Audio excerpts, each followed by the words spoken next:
Assalamualaikum warahmatullahi wabarakatuh. Saya Bu Marni psikolog.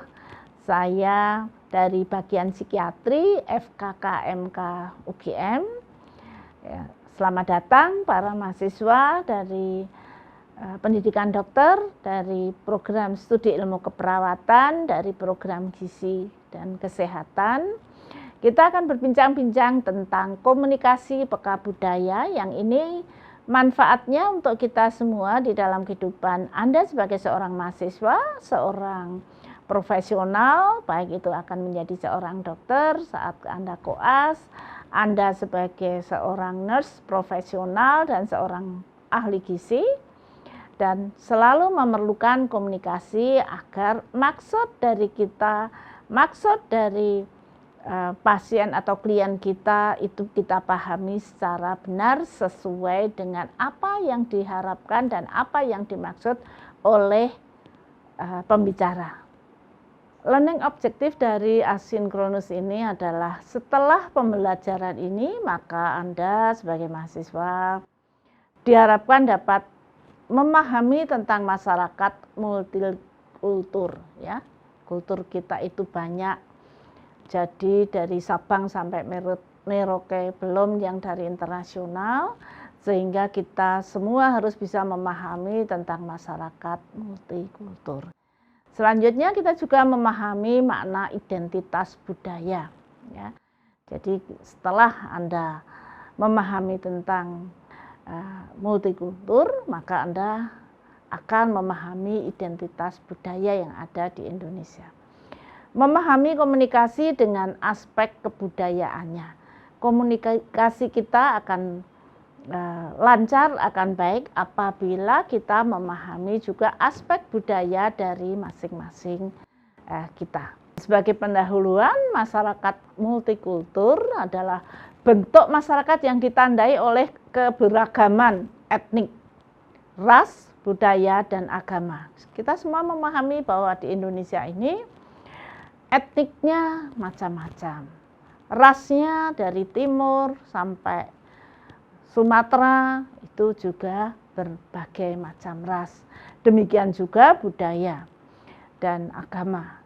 Dengan bermacam-macam agama, budaya, dan etnik ini maka sering disebut dengan multikultur yang harus dipahami oleh kita semua sebagai seorang mahasiswa. Kalau Anda nanti apabila Anda selesai mengikuti pendidikan juga di dalam pelayanan Anda sebagai seorang profesional. Indonesia yang di dalamnya terdapat berbagai macam suku bangsa, maka kepekaan komunikasi terhadap aspek budaya menjadi bentuk komunikasi yang ideal. Jadi idealnya memang kita juga peka dalam komunikasi, ya. Untuk menjembatani ini, maka muncul perbedaan budaya yang harus kita pahami bersama dan kita atasi bersama. Sebagai contoh, dari Jogja dengan dari Surabaya, sama-sama Jawa. Tetapi juga mungkin orang Surabaya mengatakan hal-hal yang seperti kalau orang Jawa itu kasar, dia menganggap itu tidak. Jadi itu kebiasaan jadi mereka dan itu budaya dari mereka yang memang berbeda dengan orang Jawa, orang Jogja, Solo. Itu bukan berarti bahwa kita beda, enggak, tapi itu adalah pemersatu kekayaan dari budaya kita sendiri. Dalam masyarakat yang multikultur, keterampilan komunikasi menjadi salah satu hal yang sangat penting. Sehingga komunikasi akan jalan dengan masyarakat yang memahami dan memiliki keterampilan komunikasi. Budaya-budaya yang berbeda di Indonesia tidak dilebur dalam satu budaya tunggal, melainkan diberi ruang agar dapat berkembang secara optimal, membentuk satu kesatuan yang padu dalam semangat Bhinneka Tunggal Ika. Ini sudah kita pahami bersama bahwa kita tidak melebur menjadi satu budaya, tetapi kita tetap menghargai itu sebagai budaya dan membentuk suatu kesatuan. Multikultur, tingkat mobilitas penduduk yang tinggi mencari pekerjaan, ya, misalnya di Jogja, ya. Ini mobilitas penduduknya tinggi karena dari luar Jawa, dari Jawa, Jawa Barat, Jawa Timur dan lain-lain ini juga sudah merupakan mobilitas yang tinggi. Bisa juga karena dalam hal ini adalah mencari pekerjaan, bekerja, sosial, melanjutkan pendidikan atau ke perguruan tinggi, bahkan SMA pun ada juga yang sudah mulai masuk di Jogja dengan harapan tambah pengalaman, nanti kalau melanjutkan di misalnya Gajah Mada misalnya, sudah terbiasa dengan kebudayaan di Jogja. Multikultur, bahasa, sistem perkawinan, sistem religi, tradisi, kesenian, tata krama, seringkali menyebabkan miskomunikasi atau konflik budaya. Seperti tadi saya contohkan bahwa orang di Surabaya, dalam hal ini misuh ya, misuh itu mengeluarkan kata-kata yang tidak halus. Kalau orang Jogja, orang Solo itu hal yang biasa karena dia biasa kata-kata itu sering meluncur begitu saja. Bagi orang yang tidak bisa memahami, ini merupakan sesuatu yang menyakitkan, nggak enak, nggak sopan ya. Padahal kalau kita memahami itu hanya budaya dari mereka yang menjadi kebiasaan dan dibawa sampai di Jogja pun masih seperti itu. Indonesia yang di dalamnya terdapat berbagai macam suku bangsa, maka kepekaan komunikasi terhadap aspek budaya menjadi bentuk komunikasi yang ideal untuk mencegah munculnya konflik terkait perbedaan budaya dan agama. Sehingga memang aspek-aspek dari budaya yang berbeda itu harus dijembatani dengan komunikasi yang ideal, yang enak, yang bisa diterima oleh semuanya, dan saling menghargai maupun memahami antar kebiasaan atau budaya.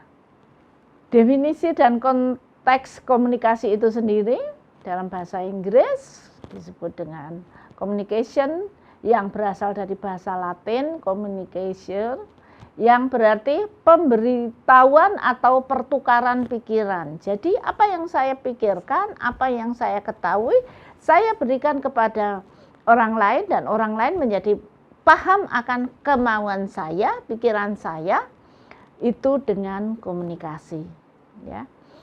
Komunikasi adalah bentuk dari kata komunis yang berarti sama, adanya kesamaan arti antara orang-orang yang saling berhubungan ya. Ini dari tulisan Enjang ya. Kata komunikasi dalam bahasa Indonesia diartikan dengan perhubungan. Ini di Kamus Purwodarminto demikian ya. Kemudian Martin Anderson mengartikan bahwa sebagai proses yang dinamis di dalam merespon setiap situasi secara keseluruhan, yang melalui itu kita dapat memahami dan dipahami oleh orang lain. Pengertian saya dipahami oleh orang lain dan orang lain menjadi tahu apa yang saya mau dengan komunikasi. Sedangkan definisi dan konteks komunikasi yaitu adanya sumber, adanya pesan, adanya penerima. Ya, jadi di situ dapat dikatakan bahwa kalau tidak ada pesan, nggak ada sumbernya, nggak ada yang menerima, itu bukan komunikasi. Sehingga komunikasi diartikan adalah adanya sumber, sumber itu kemudian memberitahukan pesannya itu kepada penerima, ya, sehingga dalam hal ini tergambar sebagai berikut. Definisi dan konteks komunikasi. Komunikasi dikatakan efektif jika dapat mencapai tujuan. Jadi dari pemberi informasi kepada penerima informasi, tujuannya itu sama. Yang dimaksud A oleh pembicara ditangkap A oleh penerima, ya, misalnya seperti itu. Dan dikatakan tepat apabila sesuai dengan yang diharapkan dalam suatu hubungan. Sehingga meminimalisir kesalahpahaman. Jadi kesalahpahaman itu kalau bisa sesedikit mungkin, ya. Komunikasi peka budaya sebagai pengoperan informasi, gagasan, emosi dengan menggunakan simbol, gambar, atau kata yang dinamis antara sumber dan penerima pesan dengan menitik beratkan pada latar belakang budaya. Ya. Komunikasi antar budaya mengacu pada komunikasi antar orang dan dua orang misalnya atau banyak orang dengan budaya yang berbeda atau orang-orang yang memiliki kepercayaan, kebiasaan, nilai, bahasa, dan cara berpikir yang berbeda. Kita kembali ke latar belakang budaya sebagai salah satu aspek di dalam komunikasi. Sumber komunikasi atau yang sering disebut dengan komunikator dan penerima pesan memiliki ragam latar belakang budaya masing-masing, sehingga mengakibatkan simbol dan media yang digunakan memiliki nilai dan nuansa berbeda, dan diharapkan jika kita menjadi sumber komunikator ataupun penerima informasi, mampu menegosiasikan perbedaan ini sehingga terjadi saling pengertian atau diminimalisirnya sebuah konflik komunikasi. Latar belakang budaya sebagai salah satu aspek dalam komunikasi. Komunikator atau komunikan mengkomunikasikan pesan, ide, atau gagasan yang bersifat abstrak melalui simbol verbal maupun non-verbal. Latar belakang budaya sebagai salah satu aspek di dalam komunikasi, maka proses komunikasi dalam konseling tidak hanya meliputi visible aspek saja, melainkan juga dipengaruhi oleh aspek yang tidak kasat mata atau sering disebut invisible aspect. Latar belakang budaya sebagai salah satu aspek di dalam komunikasi, walaupun tidak terdapat kesepakatan tentang bidang proses nonverbal ini, kebanyakan ahli setuju bahwa hal-hal yang berikut mesti dimasukkan, misalnya isyarat, ekspresi wajah, pandangan mata, postur, gerakan tubuh, sentuhan, pakaian, artefak, diam, ruang, waktu, dan suara. Jogja ini sebagai miniatur budaya Indonesia, Anda yang sekolah di Jogja, Anda yang mengikuti pendidikan di Jogja, maka akan memahami hal ini. Salah satu provinsi di Indonesia yang terdapat berbagai suku ataupun etnis adalah provinsi di Yogyakarta. Jadi dari semua provinsi di Indonesia ini ada yang datang ke Jogja. Merupakan kota wisata dan kota pelajar oleh para pendatang yang berasal dari berbagai suku di Indonesia, maksudnya dari luar Jawa, misalnya dari Sumatera, Kalimantan, Papua, Sulawesi, sehingga terjadi multikultur di Yogyakarta ini. Jogja sebagai miniatur budaya Indonesia. Jumlah perguruan tinggi di provinsi DIY, baik negeri maupun swasta, serta kedinasan, seluruhnya berjumlah 136 institusi. Pola komunikasi, pola budaya yang dimiliki oleh masyarakat di Yogyakarta adalah budaya high context dan budaya yang memiliki karakteristik lebih suka berkomunikasi tatap muka. Di Jogja ini orang lebih suka bertatap muka ya. Jadi kalau ketemu, bertamu dan lain-lain itu orang lebih senang dengan tatap muka. Jika perlu dengan basa-basi dan ritual, sedangkan dalam dunia kerja merasa kurang yakin dengan prestasi kerja dan tidak terlalu ambisius. Orang Jogja tidak terlalu ambisius. Itu secara umum dikatakan begitu, meskipun ada satu dua yang memang berbeda. Berbeda dengan orang Batak, maaf ini yang dari Batak, tidak ada yang lebih, tidak ada yang kurang, Jawa maupun Batak sama ya, sama-sama orang Indonesia. Di Batak ini memiliki pola budaya yang low contact dan budaya masculinity, memiliki karakteristik dalam suatu pertemuan tatap muka tanpa basa-basi dan langsung pada tujuan. Sedangkan dalam dunia kerja lebih berambisi dan merasa yakin dengan prestasi kerjanya. Nah, pola komunikasi terjadi seperti ini. Terjadi pola budaya, Batak. Dengan Batak komunikasinya nyaman dan terbuka karena sama-sama Batak. Kemudian Batak dengan Jawa. Kadangkala di dalam komunikasi timbul ketidaknyamanan, ketidakterbukaan, ya, orang Jawa mungkin tidak terbuka, sedangkan orang Batak sangat terbuka. Sedangkan pola budaya dari orang Jawa dengan orang Jawa, ya, komunikasinya nyaman, terbuka antar orang Jawa karena sama budayanya.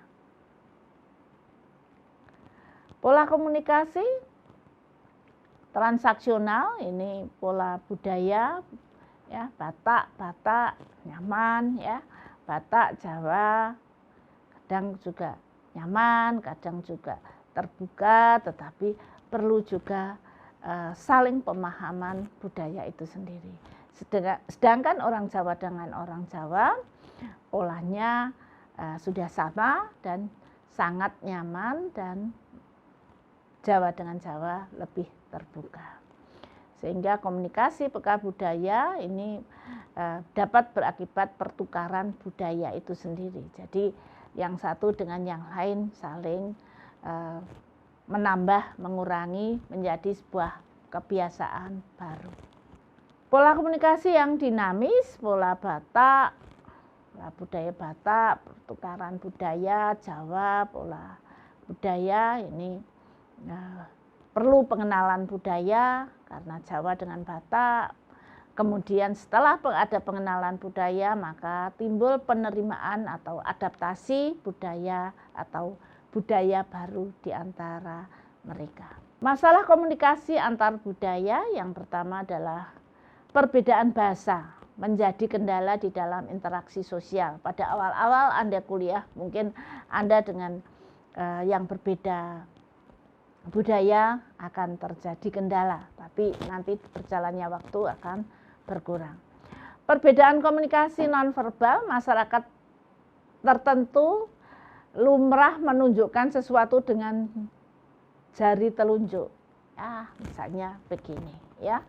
Tetapi di lingkungan budaya Jawa, terutama di kalangan keraton mungkin, menunjuk dengan jari telunjuk dianggap kurang sopan. Sedangkan jika menunjuk dengan ibu jari, ini akan disebut lebih sopan. Misalnya, silahkan. Tapi kalau mungkin dari luar Jogja, mungkin dengan telunjuk itu sudah dianggap enggak masalah, ya. Menyapa dengan tersenyum dan menundukkan kepala atau badan saat berjumpa dengan orang lain, walaupun orang tersebut tidak dikenal, merupakan kebiasaan dari orang Jawa. Meskipun di Batak atau di tempat lain pun juga punya budaya yang tidak kalah tingginya, tetapi tidak seperti di Jogja. Masalah komunikasi antar budaya, ya, stereotipi, label yang melekat pada sesuatu, dalam hal ini adalah terhadap kelompok tertentu. Orang sering mengatakan, orang Jawa inggih-inggih tapi enggak inggih. Artinya bilang iya, belum tentu itu iya.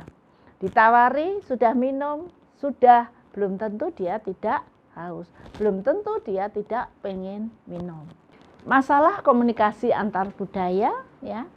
Misalnya suku Jawa memiliki stereotipi halus, sopan, berhati-hati, mengutarakan sesuatu dengan bahasa yang merupakan kiasan, atau secara tidak langsung, dan lain-lain, ya. Sedangkan di Madura dipandang lebih tegas, lugas, dan lebih terus terang. Nah, yang selanjutnya adalah kecemasan saat berada di dalam budaya yang asing, ya. Disebabkan oleh kehilangan tanda-tanda dan lambang-lambang dalam pergaulan sosialnya. Perbedaan budaya yang ada di Yogyakarta yaitu karakteristik masyarakat, bahasa, makanan, dan interaksi sosial masyarakat. Komunikasi peka budaya dengan pendekatan pengamatan dan mampu beradaptasi secara aktif. sikap mau mengerti, memahami, dan mempelajari budaya yang ada di Yogyakarta, memahami masyarakat yang asli dari Yogyakarta, dengan senang hati mau mengenakan dan mengajarkan budaya yang ada di Yogyakarta. Adapun sikap saling memahami dan menghormati adalah kunci di dalam interaksi komunikasi antar budaya hingga memasuki tahap komunikasi antar budaya yang dinamis. Contoh model komunikasi antar budaya yang dinamis seperti pola budaya tergambar seperti pada paparan di depan ini, menunjukkan bahwa pertukaran budaya transaksional, komunikasi antar budaya yang dinamis bisa terjadi apabila terjadi keinginan atau kemauan interaksi yang terus-menerus di dalam kehidupan sehari-hari, termasuk di dalam kehidupan Anda sebagai seorang mahasiswa, sebagai seorang calon koas, sebagai seorang dokter, nanti akan berhasil apabila Anda bisa mengeterapkan komunikasi antar budaya yang seperti terpapar pada papan. Ada sebuah contoh, yaitu kronologi harus hinaan Florence hingga berujung bui dan lain-lain.